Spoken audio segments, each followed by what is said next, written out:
This week in U.S. immigration news, we are going to cover: Supreme Court allows immigration to not arrest everyone, DACA anniversary update, girl's death reports unsafe medical care in U.S. border facility, US's processing times for adoption-based Form I-130 petitions are now available. Great news! Today the Supreme Court ruled 8-1 in favor of the Biden administration in Texas.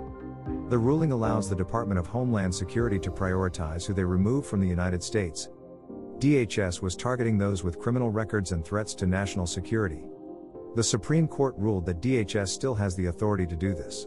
This means if you were waiting for your old removal order to be vacated or your active court case dismissed, your chances have increased. Call Ting Law Group for a strategy review at 720-740-4247.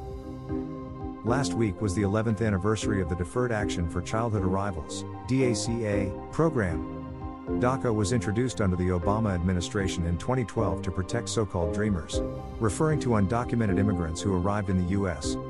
as minors, providing them with a work permit and deferral from deportation. The oldest DACA beneficiaries turned 41 this year and the youngest turned 16. The program has faced legal challenges, leaving DACA recipients uncertain about their future.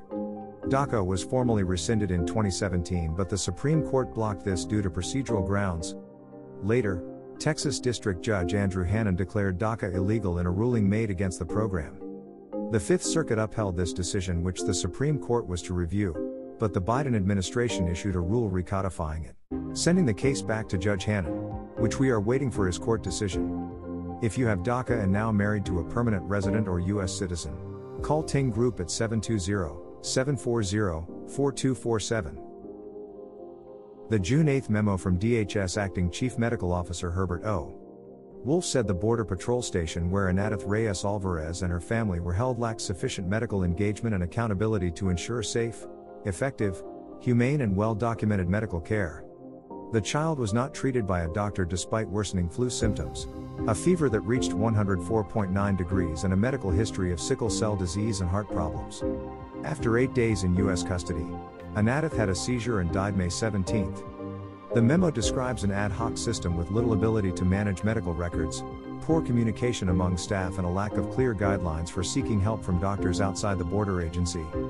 The Harlingen, Tex. border station where Anadith and her family were held in a facility designated by CBP for medical isolation cases.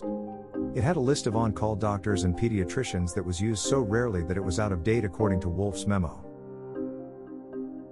On June 20, 2023, USCIS announced processing times for adoption-based Form I-130, petition for alien relative, are now publicly available. Friends, show us some love and smash the like button. It doesn't cost you anything. If you have an immigration problem or need a second opinion because you cannot get a hold of your own lawyer, schedule a meeting with our team. Share information with our CARES team and they will help you get scheduled with our legal team. Now here's a secret code to unlock the free 15 minutes.